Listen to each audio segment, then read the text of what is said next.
Hey, what's going on, guys? In this video I'm going to be reviewing the Motospeed CK61 60% mechanical keyboard. So as you guys can see, it is backlit and you can change the colors on it,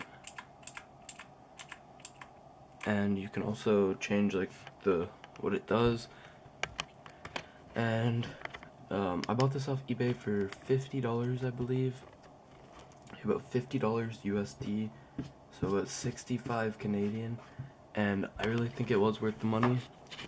So I'm gonna show you guys what it's made out of. So this is like a plastic, it has like a texture on it, and then the bottom is made out of full plastic. It's all plastic, which I was expecting that for $50.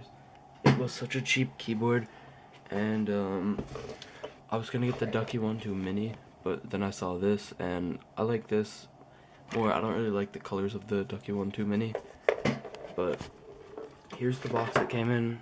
It says Motospeed on it, and then the rest is in like Chinese. I get this CK62, but on the website it says 61, so that's why I got that. Inside, it's just packaged with this, like these foam things. It has the manuals and then this stuff that was over the keyboard, just to protect it in shipping, I think, so then it doesn't get scratched. So that's what it came in. And I'm gonna show you guys a sound test. So I don't have my computer on, just so that it's not loud and you guys can't hear it, but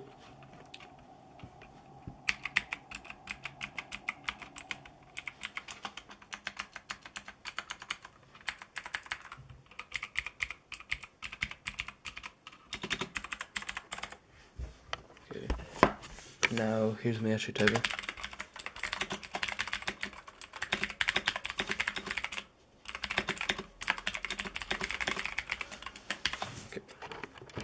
So it is a Cherry MX Blue mechanical keyboard, so it is pretty loud.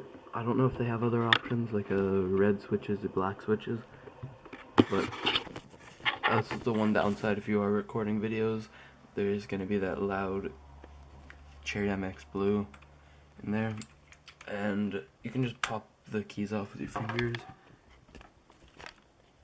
So I don't know how well you guys can see that, but you can. Okay. And here, if you click function plus control, it changes the color of the keyboard. And if you hit function plus the application button, it will change what the keyboard actually does. And then you can change the color and it will do the same thing. But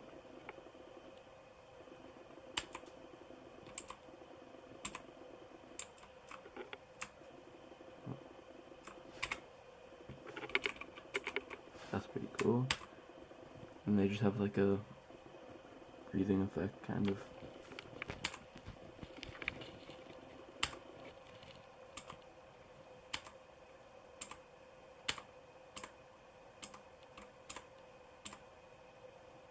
Okay, so one thing I can say is that the lights do look a lot better in person. I was looking at reviews of this and I saw that the lights look really weird on camera. I'm not sure if mine does, but I can't really tell if it does on my camera, but it does look a lot better in person. Like, it's a lot more bright, and the lights are like, I don't know, but on camera it just looks like it's in one spot and it's not all around the keyboard, which is weird. I'm not sure why. But if you guys did enjoy this video, make sure to leave a like and subscribe, and let me know what kind of reviews you want to see next. I'm probably gonna have a lavalier mic review next, and then I'm also gonna have a Audio Technica review, AT2020, and so this is my first tech review on this channel. So just let me know what you guys want to see, and please make sure to leave a like and subscribe if you did enjoy this video. And I'll leave the eBay link in the description, so if you guys want to go pick up this keyboard for yourself, you can. And if you do, comment down below saying that you bought it, and yeah, peace.